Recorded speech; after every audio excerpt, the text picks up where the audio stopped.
Ok. Donc, bonjour à tous. On est vraiment content là de pouvoir vous présenter en avant-première UNES Entraînement. Donc, UNES Entraînement qui est la nouvelle banque d'entraînement que l'équipe de l'UNES a mis en place et qui va remplacer en fait l'ancienne Banque nationale d'entraînement qui était un outil proposé par TEIA. Alors, donc on va tous se présenter. Donc aujourd'hui, on fera une présentation à 6 voix. Donc je vais laisser Maxime se présenter et ensuite Nathalie, Denis, je me présenterai, Fei et Aude. Maxime, à toi. Bonjour, moi c'est Maxime Peter, donc je suis étudiant en 5e année à la faculté de médecine de Strasbourg et je suis également un référent étudiant UNES pour la faculté de Strasbourg. Ok, merci. Maxime, est-ce que tu peux juste dire dans quel cadre tu es là avec nous? Du coup, j'interviens avec notamment Jeanne Dupont-de Guignes, qui était l'ancienne vice-présidente chargée d'études médicales de la MEMS et d'autres référents étudiants. On a aidé du coup l'UNES à co-construire un peu la nouvelle banque d'entraînement en ajoutant de nouvelles options, notamment les statistiques qu'on présentera tout à l'heure. Merci. Eh bien, en tout cas, merci encore Maxime d'avoir accepté de participer à cet atelier. Nathalie, est-ce que tu peux te présenter s'il te plaît? Bonjour à tous, Nathalie Choun. Donc, je dirige UNES International, qui est la structure filiale d'UNES.fr et qui est en charge de proposer un certain nombre de dispositifs comme la banque d'entraînement aux internationaux. Merci Nathalie. Denis, c'est à toi. Donc bonjour à toutes, bonjour à tous. Donc je suis Denis Jacob, je suis directeur des systèmes d'information à UNES International et donc je suis en charge de l'informatique et des projets clients que nous avons avec des universités internationales et notamment des projets comme la mise en place de la BFE dans des universités en Europe. Voilà. Donc Nathalie et Denis qui interviennent dans cet atelier pour nous faire part des retours des étudiants à l'international qui ont pu tester en fait UNES Entraînement voilà, avant l'ouverture cet été. Donc moi je suis Aline Laplane, je suis ingénieure pédagogique à l'UNES et j'ai initié en fait le travail de la création de cette nouvelle plateforme d'entraînement avec José Louis et Adrien Delaporte. Donc voilà, voilà. J'ai travaillé pas mal sur le design de cet outil avec les étudiants. Fei, c'est à toi. Bonjour tout le monde, je suis Fei et je suis stagiaire d'ingénieur pédagogique à UNES. Et aujourd'hui, je vais vous montrer une partie de la démonstration de cet outil avec Maxime. Et je laisse la parole à Aude pour... Merci Fei. Bonjour à tous, je suis Aude et je suis membre de l'équipe d'ingénieurs pédagogiques de l'UNES et j'ai travaillé en partie sur l'UNES Entraînement au moment des tests utilisateurs dont on vous parlera un petit peu après. Ok. Alors, eh bien merci. Donc aujourd'hui, ce qu'on va vous présenter, donc on voulait vraiment l'axer sur... on voulait vraiment vous montrer la démarche, l'outil, mais aussi la démarche projet que l'UNES a mis en place pour co-designer cette plateforme en étroite collaboration avec les étudiants du second cycle. On va vous expliquer la démarche projet, en tout cas le planning sur lequel on a travaillé et ce qu'on a réalisé. Et puis ensuite, Denis et Nathalie vont nous faire part des premiers retours, des premiers usages en fait des étudiants qui l'ont testé. Ensuite, on fera un point avec Fei et Maxime qui vous feront une démo de l'outil pour que vous puissiez découvrir les fonctionnalités et les interfaces et en quoi l'outil est vraiment correspond en fait aux besoins des étudiants par rapport à l'ancien outil. Et ensuite, on va rapidement vous donner les informations concernant le planning de livraison pour les étudiants français. Voilà. Alors, slide suivante. Donc, alors je vais couper ma webcam si vous pouvez en faire autant comme ça. Oups. Je ne sais pas si c'est coupé là. Ouais. Donc l'UNES, je disais comme je vous le disais tout à l'heure, a développé un dispositif d'entraînement qui au départ va intégrer les contenus docimologiques de la banque nationale et c'est à destination des étudiants inscrits dans les études médicales du second cycle. Donc cette banque qui a été mise en place pour répondre à un besoin à cause de l'arrêt de la banque nationale, l'ancienne banque nationale d'entraînement, sera ouverte par la suite aux autres composantes. Donc cet outil va permettre aux étudiants d'accéder à une palette de fonctionnalités aujourd'hui, bien sûr, pour leur permettre de se préparer aux ECNI. Donc, et ça va changer, on va plus parler des ECNI, mais à l'EDN. Diapo suivante. Donc, les types d'éléments d'épreuve qui sont intégrés aujourd'hui dans la plateforme, donc sur lesquels les étudiants peuvent s'entraîner. Donc, on aura les séquences de questions isolées, les dossiers cliniques progressifs et les lectures critiques d'articles. Les autres éléments d'épreuve, comme les TCS et les KFP, sont prévus, on a prévu de les incorporer un peu plus tard. Donc, ça n'a pas été fait aujourd'hui parce qu'en fait, il n'y avait pas un énorme volume de ces questions-là et de ces éléments d'épreuve-là dans la Banque nationale, mais c'est prévu que nos développeurs vont travailler là-dessus plus tard. Donc, en termes de volume de questions, donc dans un premier temps, la banque, elle va comporter environ 27 000 questions isolées, 4 700 dossiers cliniques progressifs et 155 LCA. Voilà. Donc, je vais prendre la suite. Il faut savoir que UNES Entraînement, donc on appelait avant parfois la BNE ou la BFE, c'est une des briques de l'écosystème de l'UNES, dont vous pouvez voir les autres briques à l'écran. Et comme disait Aline, cette brique-là vient remplacer l'ancienne banque d'entraînement qui était sur CIDES TIA. Au niveau de la démarche de projet, donc ça s'est fait en 3 grandes étapes.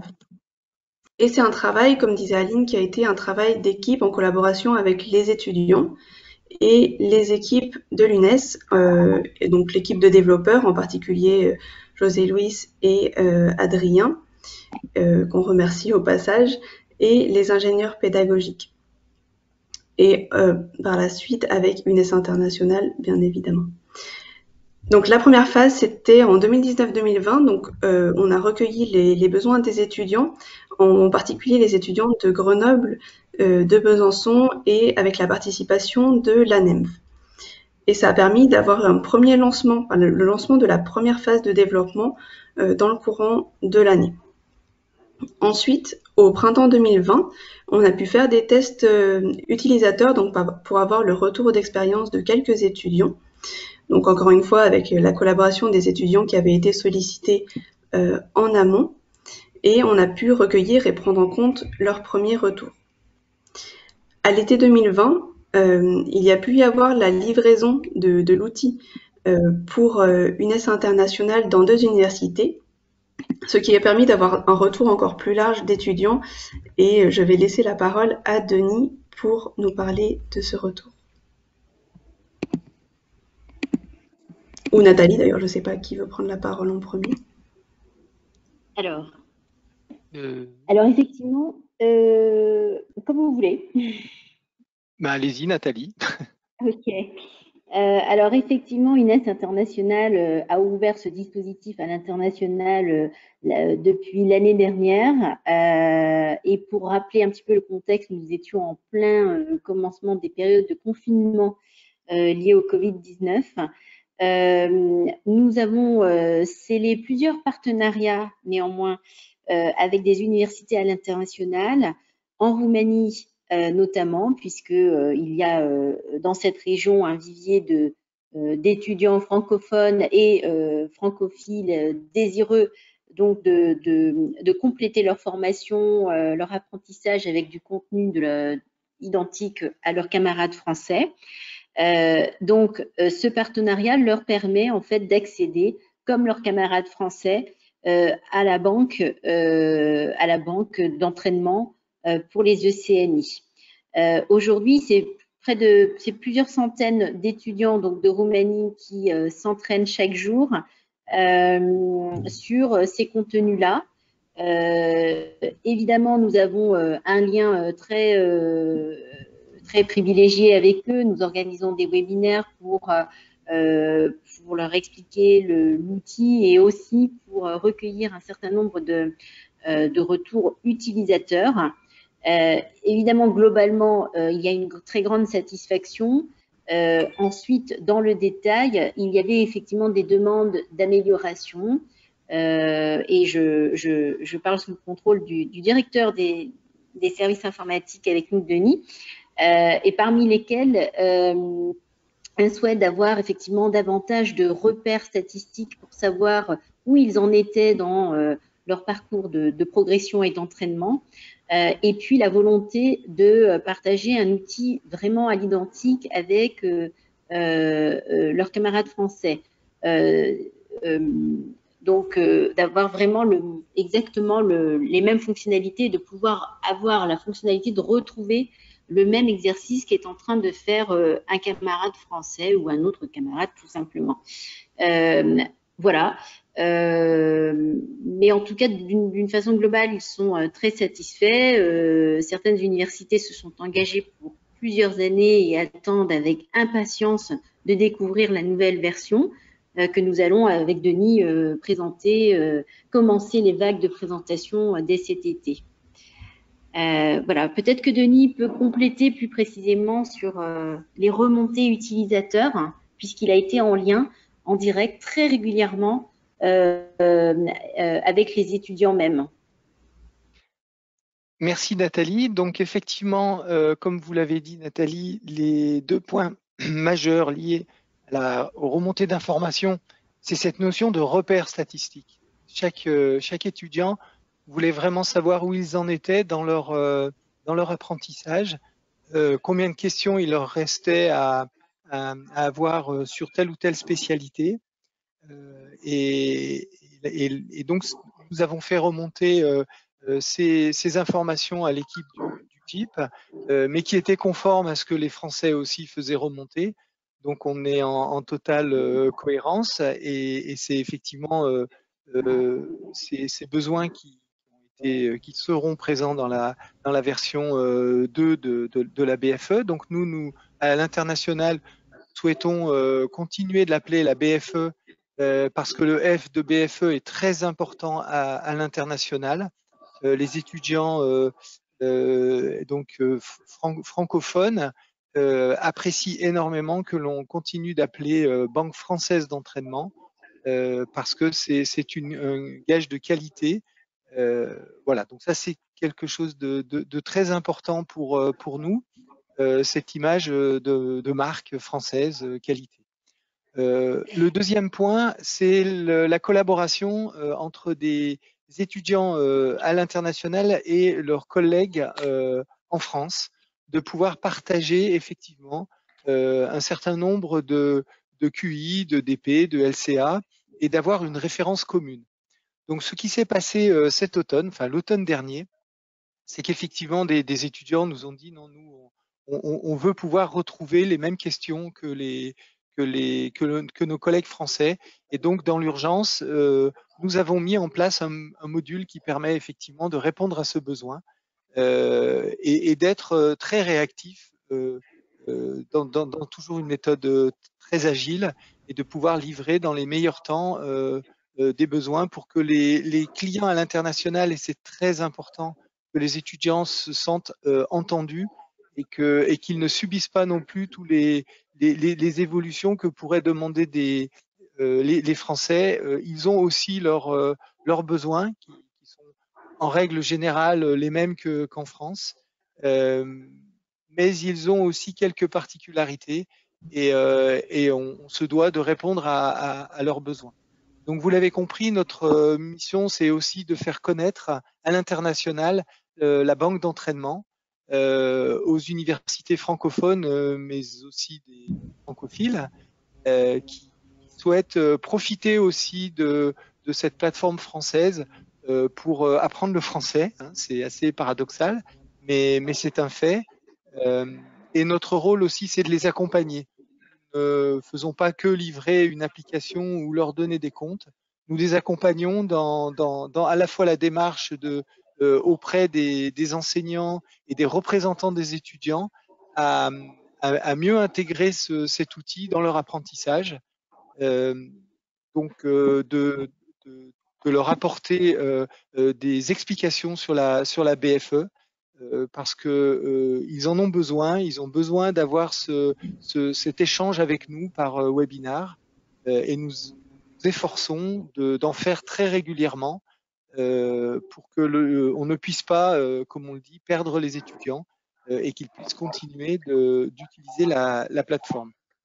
Donc, nous organisons des webinars et nous nous mettons vraiment à la disposition des étudiants, comme le fait, nous n'avons rien inventé, nous faisons comme ce que font nos collègues à l'UNES, d'apporter des compétences pédagogiques, d'apporter une gestion de projet, bien sûr d'être le support technique et fonctionnel, afin de leur apporter un maximum de qualité.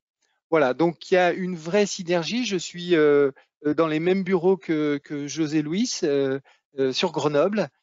Donc nous avons une collaboration très étroite et notre objectif, c'est vraiment de pouvoir travailler avec UNES.fr, vraiment la main dans la main, pour pouvoir faire progresser ce dispositif, cette plateforme, et que tous les utilisateurs à l'international puissent être ravis et satisfaits des services. Donc, je ne peux que remercier les équipes pédagogiques, techniques et toute l'équipe d'Aline, Grégory pour nous accompagner sur cette mission qui ne fait que commencer. Nous avons encore plein d'autres idées avec les collèges. Et je laisse la parole à Nathalie qui peut parler de la suite. Oui, absolument. C'est une aventure qui ne fait que commencer parce que si je peux me permettre de compléter, en termes de perspectives, elles sont intéressantes et importantes. Il se trouve qu'en fait, la BFE, donc cette Banque française d'entraînement, est aussi demandée en tant qu'outil de support pédagogique pour les enseignants à l'international. C'est-à-dire qu'ils nous demandent de pouvoir accéder à la BFE, qu'ils l'utilisent et qu'ils organisent leur parcours de cours. Et ils proposent, du coup, ils sont prescripteurs de ces contenus à leurs étudiants. Des enseignants d'Afrique sont intéressés pour pouvoir dire ensuite à leurs étudiants, entraînez-vous sur tel exercice, tel dossier progressif que nous corrigerons ensemble, que nous commenterons, que nous analyserons ensuite ensemble. Donc ça, c'est une première perspective inattendue, mais tout à fait intéressante. La deuxième chose, effectivement, qui découle de tout ça, c'est qu'ils sont très demandeurs d'encore plus de corrections et de commentaires sur les exercices, parce que c'est au travers de ces commentaires qu'ils peuvent approfondir et assimiler encore mieux et comprendre encore mieux le pourquoi de leurs réponses fausses ou justes. Hein. Ça arrive qu'ils peuvent répondre sans trop savoir pourquoi c'était réellement juste. Donc, ils ont besoin de ces explications-là pour cette raison-là. Et une autre raison, c'est qu'il existe des étudiants francophones ou francophiles, ou les deux, qui sont parfois isolés. Et ils sont extrêmement ravis de l'existence. Ah, Nathalie, il y a un problème de son de ton côté, on t'entend plus.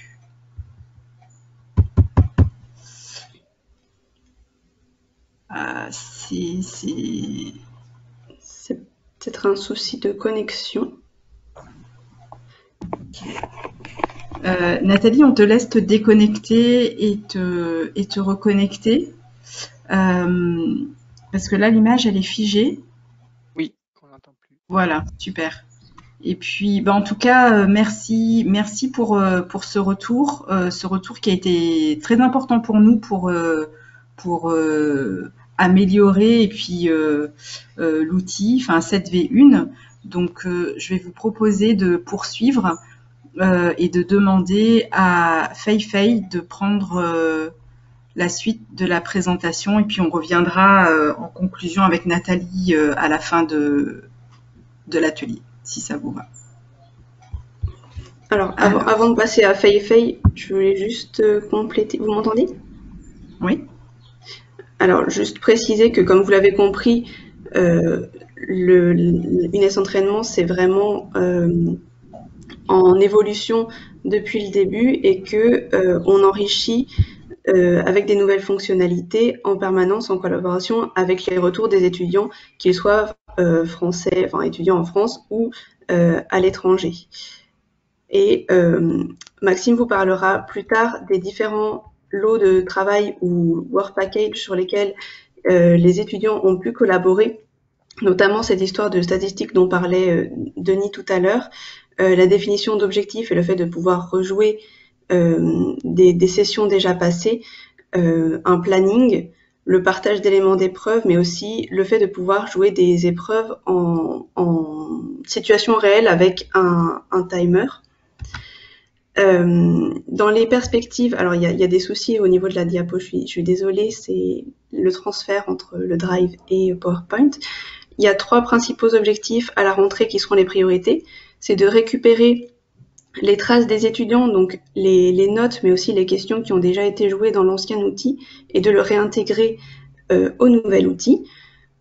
Aussi, ce qui est prévu, c'est l'intégration des nouvelles modalités d'osmologique dont parlait Aline tout à l'heure, les TSS, les KFP, à l'outil, en accord avec la réforme du second cycle, et aussi intégrer la notion de caractérisation des items en rang A et B.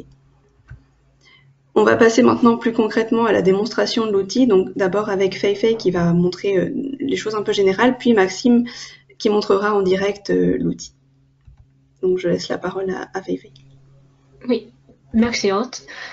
Et avant de vous montrer l'interface de cet outil, nous vous expliquons d'abord ces différents modules et comment se connecter à cet outil. Sachant que l'UNES entraînement est fondé sur la notion session d'entraînement, une session d'entraînement reproduit la structure des épreuves. Elle peut donc comprendre plusieurs types d'épreuves, par exemple plusieurs SQI, plusieurs DCP ou plusieurs LCA. Comme Aline vous avez dit au début. Alors, je m'excuse, je crois que j'avais perdu la connexion, je ne sais pas si vous m'entendez maintenant. Oui. Nathalie, en fait, ce qu'on a convenu, c'est qu'on avance dans la démo et puis en fait, on pourra faire une petite conclusion et on te redonne la parole après la démo. D'accord ? Excusez-moi. Ouais, ça marche. Super. Je continue. Je dis comment Aline vous avez dit au début, les autres types d'épreuves comme KFP ou DCS seront également disponibles à bientôt. Et pour bien jouer à ces épreuves, cet outil donc vous propose 5 espaces de travail. Vous avez un espace pour consulter votre historique des sessions d'entraînement déjà réalisées, un espace pour la consultation des statistiques et exploration de la banque, un espace pour créer les nouvelles sessions d'entraînement, et puis un espace pour la réalisation des tests associés aux sessions et à la fin, un espace pour la correction des tests associés. Diapo suivante. Dans sa version actuelle de cet outil, vous avez 2 étapes pour créer une session d'entraînement. Pour cela, vous devez donc d'abord vous connecter et accéder à l'interface de consultation de l'historique. Ensuite, vous pouvez générer une nouvelle session d'entraînement directement à partir de cet espace. Ou un autre moyen, c'est que vous pouvez consulter les rapports statistiques et explorer la banque de questions des sessions d'entraînement déjà réalisées. Et puis, vous, sur la base de votre exploration, vous pouvez filtrer ces questions et générer votre session d'entraînement personnalisée. Alors que c'est la deuxième étape que Maxime va vous montrer plus tard. Puis, pour accéder à l'UNES entraînement, nous vous conseillons de privilégier l'utilisation du navigateur Chrome. En général, le navigateur Edge est déconseillé. Alors, pour se connecter, vous devez d'abord sélectionner votre université, puis saisir votre identifiant et mot de passe universitaire. Ensuite, vous allez arriver à la page d'accueil de cet outil. Comme vous voyez cette page, en haut à gauche, vous pouvez consulter votre profil en cliquant sur votre nom et puis sur consulter le profil. Au clic sur déconnexion, vous allez donc vous déconnecter. Ensuite, sur cette page, en haut à gauche, le bouton tableau de bord vous permet de revenir à la page d'accueil de cet outil lorsque vous allez sur d'autres pages. Et le bouton banque française d'entraînement est pour accéder à l'espace de consultation de l'historique. Vous pouvez également y aller en cliquant sur accès à mes entraînements qui est au centre de cette page. Ensuite, maintenant, je laisse la parole à Maxime pour vous montrer l'interface de cet outil. Merci Fei-Fei. Merci beaucoup. Donc, ce qu'il faut savoir, c'est qu'au moment, donc là, Fei-Fei vous a montré comment se connecter à l'outil au moment où il sera livré début août. L'interface qu'elle vous a présentée sera probablement modifiée. Voilà, il y aura peut-être au niveau du tableau de bord quelques changements. Mais globalement, ce seront ces éléments-là qui seront accessibles sur cette page du tableau de bord au mois d'août. Maxime, est-ce que tu peux prendre la main sur le... Oui, est-ce que vous voyez mon écran du coup? Pas encore. D'accord. Moi, je Moi, peux. Oui, bon, tu vois. C'est bon, ok. Ok. Du coup, merci Achille pour la main. Donc, comme vous avez expliqué, une fois que nous sommes connectés sur l'interface de l'UNES entraînement, on arrive donc sur cette page d'accueil. Du coup, je ne reviendrai pas forcément en détail dessus, puisque PF vous l'a déjà très bien expliqué. On va tout de suite pouvoir passer du coup aux entraînements en eux-mêmes, enfin à la page d'entraînement en eux-mêmes. Du coup, lorsque l'on sélectionne du coup pour accéder à la banque française d'entraînement, on tombe donc sur un historique d'entraînement présenté du coup ci-dessous, avec donc un récapitulatif de l'ensemble des épreuves que l'étudiant a pu passer en fait sur d'autres sessions d'entraînement précédentes. Donc, on voit également qu'il y a déjà donc un filtre au tout début qui permet en fait de retrouver facilement une épreuve, puisque là, effectivement, je n'en ai plus que 3, mais on peut monter facilement à beaucoup d'épreuves, une centaine, je crois, de mémoire environ. Du coup, avec le filtre, on peut donc retrouver via le nom de l'épreuve, le statut, donc si l'épreuve est terminée ou si elle est toujours en cours et que l'étudiant souhaite la finir plus tard et revenir justement via l'historique. Et selon les critères donc, de sélection, donc est-ce que on a utilisé plutôt, enfin, est-ce que c'est une session d'entraînement sur des dossiers cliniques ou également sur des questions isolées ou sur de la LCA actuellement.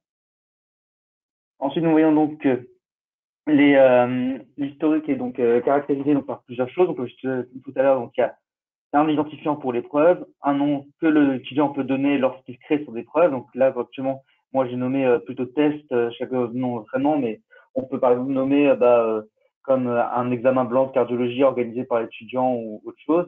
La note obtenue par du coup l'étudiant, le statut donc terminé ou en cours, Donc ensuite les outils, c'est donc tout ce qui permet en fait de rajouter un commentaire en fait par l'étudiant. Donc s'il souhaite commenter pour retrouver sur une future session d'entraînement ce qu'il cherchait. Ensuite continuer l'épreuve, donc que nous verrons plus tout à l'heure. Également des menus d'action, donc si on souhaite imprimer ou supprimer la session d'entraînement qu'on a réalisée. Ensuite, donc le critère de sélection, donc comme j'ai expliqué tout à l'heure, si c'est fait à partir donc donc de questions isolées ou de dossiers ou d'LCA. Et enfin, de l'autre côté, du coup, les éléments d'épreuve. Donc, est-ce qu'on a fait plusieurs QI ou un seul DP ou des QI et des DP et la date, du coup, de l'entraînement. Alors, est-ce qu'il y a des questions déjà sur cette page en particulier? On peut passer à la suite. Alors, si vous avez des questions, soit vous pouvez le signaler en levant la main, en écrivant dans le chat ou en prenant directement la parole.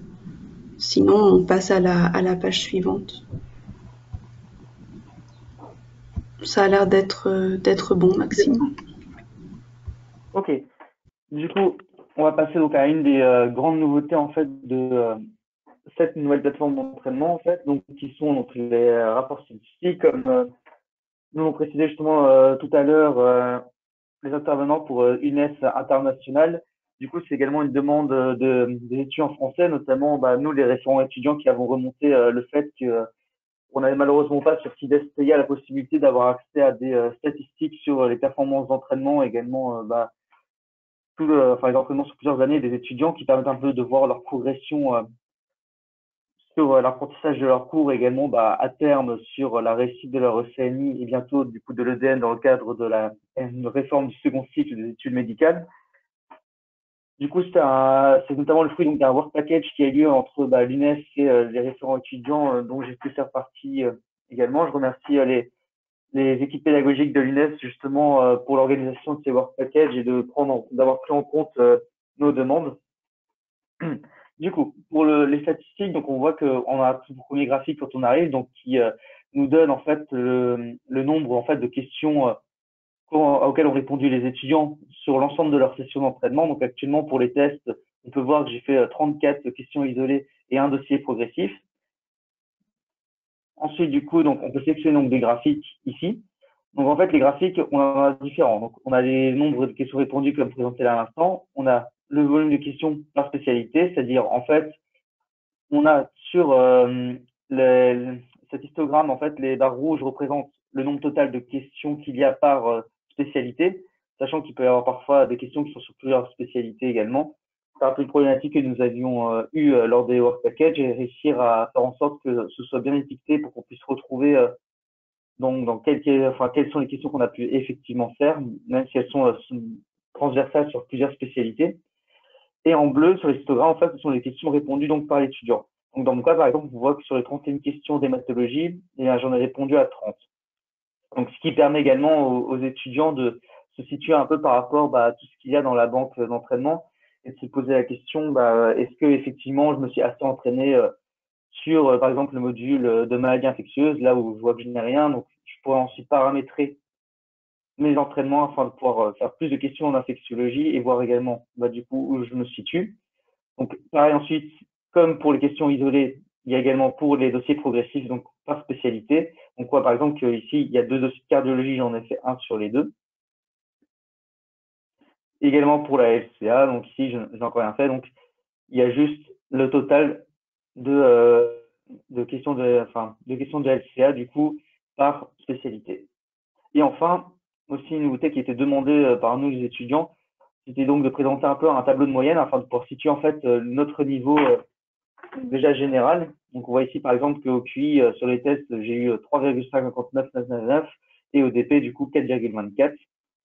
Donc c'est une grande demande que nous avions fait avec l'UNES afin de permettre justement aux étudiants de pouvoir se situer. Parce que c'est vrai que sur l'ancien CIDES-PIA, la problématique, c'était qu'en fait, on faisait énormément d'entraînement, mais au final, on n'avait pas vraiment de vrai regard. En fait, on avait juste les notes qui défilaient sur l'exploration de la banque, et on ne savait pas exactement est-ce qu'on était effectivement bien à l'aise dans une spécialité ou non. Donc, on voit également ici le relevé des moyennes. Donc, c'était aussi une demande que nous avons fait justement, puisque le but, c'était notamment du Work Package 1 de partir en fait des résultats des étudiants afin de leur permettre de progresser et donc de leur permettre de paramétrer justement des entraînements efficaces pour apprendre à maîtriser chacune des spécialités en vue du coup du concours du second cycle. Donc, par exemple, pour ici hématologie, donc du 367 au total sur toute la spécialité. Et du coup, à partir de là, en fait, nous pouvons donc passer. Donc, l'étudiant arrive sur cette page, donc commence à consulter les statistiques. Il voit que par exemple en hématologie, c'est pas trop ça, donc je vais me réentraîner. Et ensuite, du coup, on pourra passer donc à l'exploration de la banque à partir des statistiques. Est-ce qu'il y a des questions pour cette page statistique ou pas? Alors, pour l'instant, dans le chat, il n'y en a pas. Je peux juste me permettre de préciser que Maxime fait une démonstration sur une plateforme de pré-production avec une très faible quantité de questions de QI, de DP et de LCA. C'est juste pour les besoins de la présentation que cette base de données a un contenu très très réduit. Ce n'est pas la réalité une fois qu'on sera en production.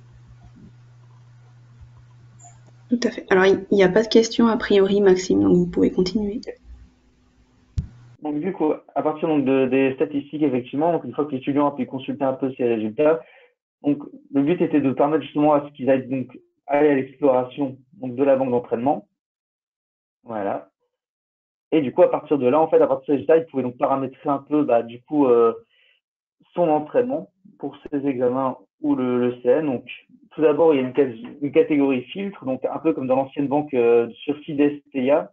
Donc, le but était de noter les dossiers, puisque on laisse la possibilité aussi aux étudiants de pouvoir noter les dossiers selon la pertinence, la présence d'une correction, les questions si elles sont représentatives ou non du concours, etc.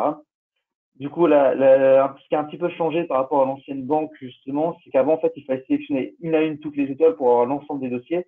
Maintenant, par exemple, on peut sélectionner comme ceci et avoir des dossiers, donc 3 étoiles. À partir de, en gros, si je sélectionne 3 étoiles, j'aurai des dossiers donc de 3 étoiles, de 4 étoiles et de 5 étoiles, qui permet d'économiser quand même des clics, parce que c'est vrai que c'est quand même assez chronophage à chaque fois de devoir rechanger pour avoir des dossiers notés selon la catégorie gens. On a également les sans-avis, donc si jamais il y a des dossiers qui ne sont pas notés, qui viennent par exemple tout juste d'intégrer la banque, qui n'ont pas encore été notés.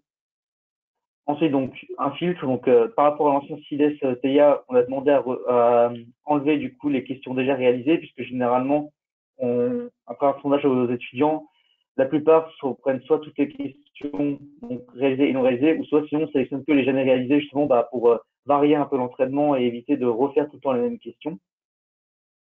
Ensuite, du coup, dans les nouveaux spécificités de filtre, du coup, on a repris un peu le filtre par type de questions, donc soit une question isolée, soit est-ce que l'étudiant veut faire un dossier pour s'entraîner, soit donc faire de la LCA.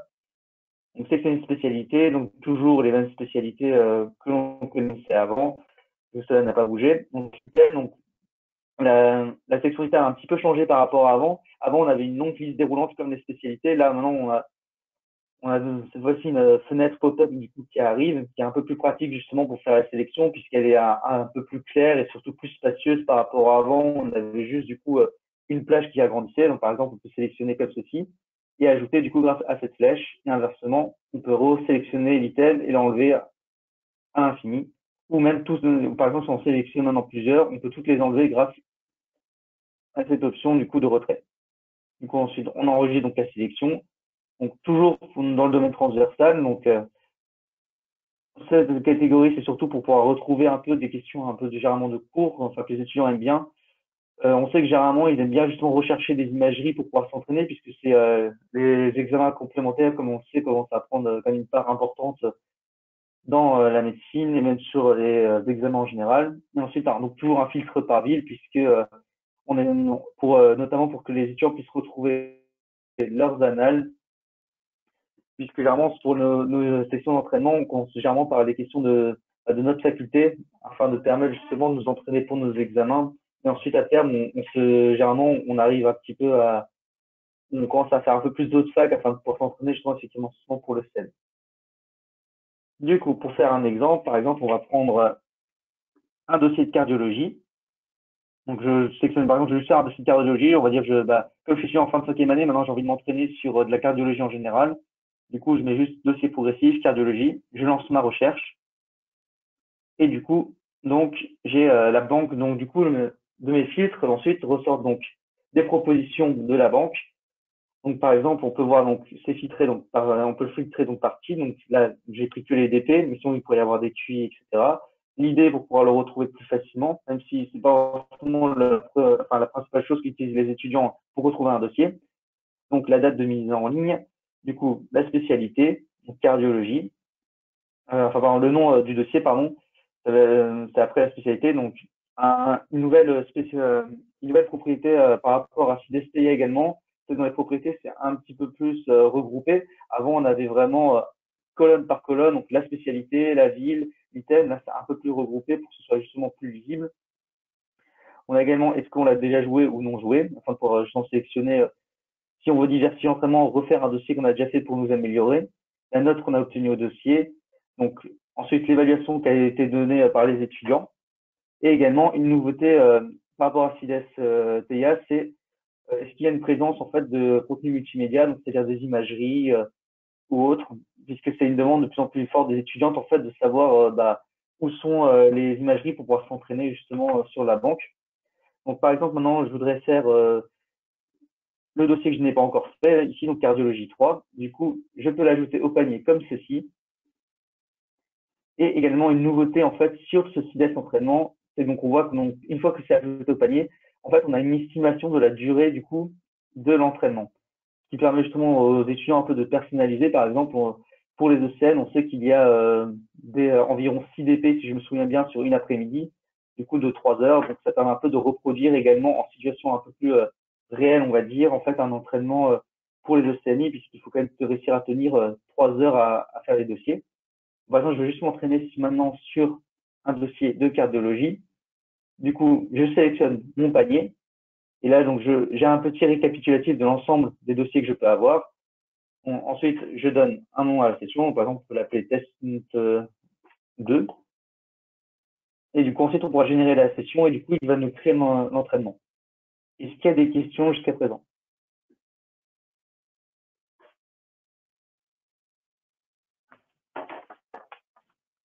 A priori, non. Encore une fois, on peut garder un temps à la fin pour les questions si vous en avez qui viennent en cours de route. Alors, je vais juste encore repréciser avant de passer à la suite. Du coup, actuellement, donc, on est encore sur un modèle ECNI. On a déjà réfléchi avec l'UNES à l'implémentation de la RDC justement sur la banque d'entraînement, puisque celle-ci prendra prendre le modèle de la RDC commencera en septembre prochain, donc d'ici 2 mois. Là, pour l'instant, pour les besoins du test, on est encore sur l'ancien modèle, mais le modèle RDC arrivera avec le temps. Du coup, on peut générer ensuite une session. Et donc, on tombe donc sur un résumé de nouveau du test, donc avec le récapitulatif, donc le nom du test, la durée estimée pour faire l'épreuve, et du coup, ce qu'il y a dedans. Donc là, actuellement, il y a un dossier progressif de 11 questions. Et ensuite, du coup, on peut mettre jouer le test. Et du coup, on peut voir qu'on a effectivement l'ensemble de nos questions qui se présentent ici. Donc, également, pour éviter, puisque là, dans le cas d'un dossier progressif, du coup, on a l'ensemble des questions qui sont récapitulées, mais on ne peut pas accéder à une question si on n'a pas répondu à la précédente.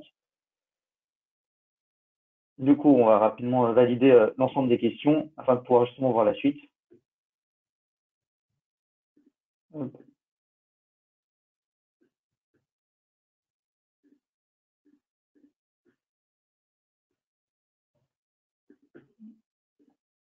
Hop.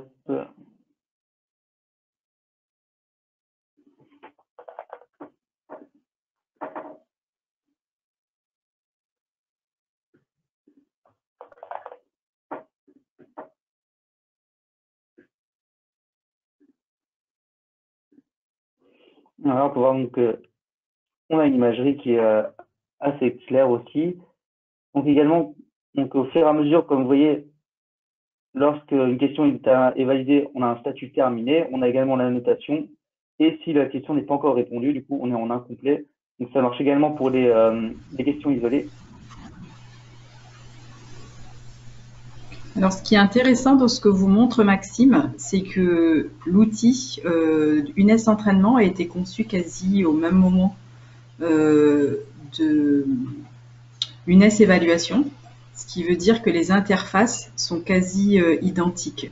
Donc, au moment où les étudiants feront des examens sur UNES Évaluation, qui est la nouvelle plateforme d'examen, en fait, vous allez retrouver plus ou moins la même interface que UNES Entraînement. Donc, on a vraiment été vigilant par rapport à ça aussi, pour que vous n'ayez pas des interfaces complètement différentes. Donc maintenant que j'ai terminé, je pourrais également présenter le reste des outils avant de valider. Du coup, là, on voit que j'ai répondu à l'ensemble des questions. Du coup, on a terminé le test tout en bas. Et également, des nouveautés qu'on a par rapport à l'ancienne banque d'entraînement de SIDES-TEIA. En fait, par exemple, c'est que l'énoncé est visible. On n'a plus besoin de rescroller toute la page pour retourner à l'énoncé du début, ce qui est plutôt pratique puisque on voit fréquemment, justement, dans les questions, notamment en médecine, généralement un petit antécédent qui est dans l'énoncé qui contre-indique soit un traitement ou une imagerie dans la question 15, par exemple, enfin, la dernière question du dossier. Du coup, là, c'est pratique. Au lieu de re-scroller, on peut cliquer du coup sur l'énoncé et ainsi avoir de nouveau accès à l'ensemble de l'énoncé. Et une grande nouveauté également de l'entraînement, de l'UNES Entraînement, c'est maintenant la présence d'un bloc-notes. Du coup, avant, les étudiants pouvaient avoir à côté une feuille de brouillon, mais là, c'est vrai que une demande qui a été faite, c'était pour ajouter justement un petit espace bloc-notes pour pouvoir noter les idées au fur et à mesure du dossier. Donc alors, actuellement, vous pouvez voir que malheureusement, le bloc-notes est un peu sur l'énoncé, voire les réponses. Une demande qu'on a faite justement lors de nos réunions avec les équipes pédagogiques de l'UNES, c'était de pouvoir notamment décaler un peu le bloc-notes vers la droite, histoire que le bloc-notes ne chevauche pas les questions et les réponses. Et du coup, du côté droit, vous voyez qu'il y a la navigation du coup du test qui permet en fait de retourner du coup à une question en sélectionnant du coup la question, également de voir sa progression au fur et à mesure. Du coup, on passe d'un blanc pour le fond à un bleu. Ensuite, du coup, on termine donc le test.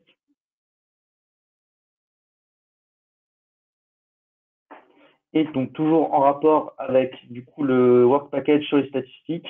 Du coup, on a ce qui a été un peu plus développé justement, c'était le fait d'avoir vraiment un diagramme à la fin avec une note et le nombre de bons, partiels, faux et abandonnés. Du coup, pour que ce soit un peu plus visible, je vais prendre une autre séance d'entraînement que j'avais faite en test. Je vais prendre celle-ci. Alors, continuer l'épreuve. Donc maintenant, vous voyez par exemple, au passage, on peut également vous présenter ceci. Donc quand vous faites un ancien entraînement, vous pouvez à la fois le recommencer, mais également en fait reconsulter la correction que vous avez eue en fait avec la notation que vous avez eue lors de votre précédent entraînement. Donc là, on voit déjà donc les caractéristiques. Donc l'entraînement, c'était un dossier progressif de cardiologie avec 17 questions, qui a été fait donc le 2 juillet, commencé donc à 15h49, fini à 15h52. On peut également tout de suite rejouer l'épreuve. Et du coup, une des grandes nouveautés également, c'est ce petit camembert, du coup, donc, qui présente les réponses, le nombre de questions justes, le nombre de questions qui ont été partiellement répondues justes, et le nombre de questions qui étaient complètement répondues fausses. Et notamment, ce qui avait été demandé par les étudiants et qui du coup a été réalisé par les équipes de l'UNES, c'était de permettre de faire un petit tri à partir de ce camembert. Notamment, puis c'était demandé pour les questions isolées, parce que c'est vrai que quand on fait un certain nombre, souvent les étudiants vont aller un peu plus vite et ne plus revoir forcément les justes qu'ils ont déjà vu plusieurs fois. Du coup, par exemple, on peut cliquer sur partiellement répondu, et en fait, elle nous affiche, du coup, l'interface ne nous affiche plus que les questions dont on a partiellement répondu correctement. Et donc, ça permet de créer un petit filtre qui est souvent pratique pour les étudiants. On voit donc on a également différents codes couleurs, donc vert pour le bon, partiel c'est en violet, faux c'est rouge et abandonné, donc c'est en bleu. Et on peut enlever du coup le filtre en mettant afficher toutes les questions. Et également les codes couleurs du coup des réponses. Donc il a été choisi arbitrairement par les étudiants donc de définir un vert pour les réponses justes, un bleu pour les réponses indispensables, un jaune pour les réponses non correctes et un rouge pour les réponses inacceptables. Est-ce qu'il y a des questions jusqu'à présent?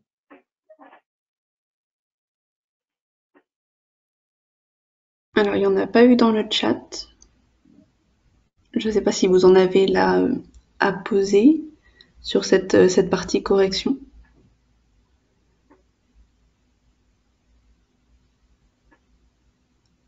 A priori, non, Maxime. D'accord. Du coup, alors, donc pour terminer un petit peu sur cette présentation, donc on voit donc la partie statistique a vraiment été beaucoup plus développée pour les étudiants justement par rapport à Célestia où en fait on avait juste un vague suivi de banque rapide et encore qui n'était pas forcément tout le temps à jour. Donc là on a vraiment un accompagnement de l'étudiant qui est un peu plus performant que ne pouvait l'être sur l'ancienne version, donc ce qui est quand même un énorme plus pour les étudiants aujourd'hui, puisque c'est vrai qu'ils sont souvent demandeurs justement d'avoir des corrections notamment, mais également des résultats pour pouvoir se situer un petit peu par rapport à leur niveau de connaissance et leur niveau d'entraînement. Les entraînements également prédéfinis du coup ont été mis en lien avec les statistiques, ce qui est vraiment plutôt intéressant justement puisqu'on peut vraiment enfin personnaliser l'entraînement un peu plus par rapport justement, comme je disais tout à l'heure, aux résultats qu'on puisse avoir. Et il y a également des nouvelles options qui sont vraiment pertinentes pour les étudiants. Donc là actuellement on a pu voir le bloc-notes et l'énoncé du coup qu'on peut consulter à n'importe quel moment de l'épreuve sur un dossier. Il y aura également de mémoire une calculatrice qui sera implémentée sur la plateforme. Et donc, il y a également 2-3 autres outils, notamment le chat, donc plutôt pour les examens. Et ensuite, du coup, on a toujours la possibilité également donc, de renoter les questions si besoin. Donc là, on peut noter le dossier, par exemple. Donc, lui donner par exemple 4 étoiles, enregistrer et mettre un petit commentaire. Donc là, actuellement, ce n'est pas encore disponible, mais ça sera plus tard. Et du coup, voilà, c'est à peu près tout ce que j'avais à dire pour la présentation. Eh bien, merci Maxime. Donc vraiment, on a fait en sorte que cet outil donne satisfaction à l'ensemble des étudiants. Hein. Ça fait un moment qu'on le développe et qu'il a aussi été pas mal testé. Et vraiment, on remercie l'équipe des étudiants qui ont travaillé en étroite collaboration avec nous. Parce qu'au final, ces ateliers, on parle d'ateliers de work package comme ça, mais c'est quand même assez long d'y participer. Enfin voilà, il y a pas mal de débriefs, etc. Donc vraiment, le travail que vous avez effectué avec nous était très précieux et vraiment de super bonne qualité, quoi. Donc voilà pour cet outil. Donc maintenant, si on passe au planning. Donc pour côté français, alors moi je vais parler plutôt voilà pour les étudiants français et puis UNES International vous donnera le planning pour les étudiants à l'international du coup. Donc on sait que on se base sur la fin du marché avec TIA qui est le 31 juillet. Donc normalement les étudiants français pourront accéder à la version à l'ensemble des outils que Maxime vient de vous montrer, donc à la plateforme, fin juillet, début août. Voilà. Donc, il y aura l'information sera communiquée, vous aurez plein d'infos qui seront communiquées au niveau des scolarités, donc au niveau de votre université. Et une fois qu'on vous donnera l'adresse de la plateforme, il vous suffira de vous y connecter avec votre login et votre mot de passe universitaire, comme ce que Fei vous a montré. Donc, il y aura des tutos qui ont déjà, on a déjà commencé à rédiger des tutos de connexion et ensuite des tutos qui passent en revue l'ensemble des outils. Et tous ces documents-là seront communiqués à l'ensemble des universités, à l'ensemble des facultés pour que vous puissiez les retrouver après. Je parle là bien sûr des étudiants. Donc côté UNES International, Nathalie, au niveau de votre planning de livraison, tu peux reprendre le micro si ça fonctionne de ton côté. Ah, on n'entend pas Nathalie. Ouais, Denis. Je me permets de prendre le relais. Nous avons plutôt prévu, nous, de faire une mise en production sur septembre afin de présenter la plateforme à nos internationaux. Nous commençons dès la semaine prochaine et nous faisons une autre série de webinars fin août, début septembre car nous avons aussi une communication à leur faire passer sur les contenus donc QIDP LCA qui seront complétés par tout ce qui s'est passé sur ce premier semestre 2021. Et donc on a à la fois une mise à jour fonctionnelle, mais aussi une mise à jour de contenu. Et nous voulons regrouper ces deux mises à jour sur septembre. Voilà. Ok. Eh bien, merci. Du coup, on va peut-être clôturer, il est midi 11. Il est fort possible qu'on refasse cet atelier, enfin s'il y a des personnes que vous connaissez qui n'ont pas pu y assister parce que c'était en simultané avec d'autres ateliers, au vendredi de l'UNES. Je pense qu'on essaiera de le refaire avant le mois de, enfin courant juillet en fait, pour que les étudiants puissent revenir échanger avec nous. Et autrement, l'enregistrement de l'atelier sera disponible sur le site de l'UNES.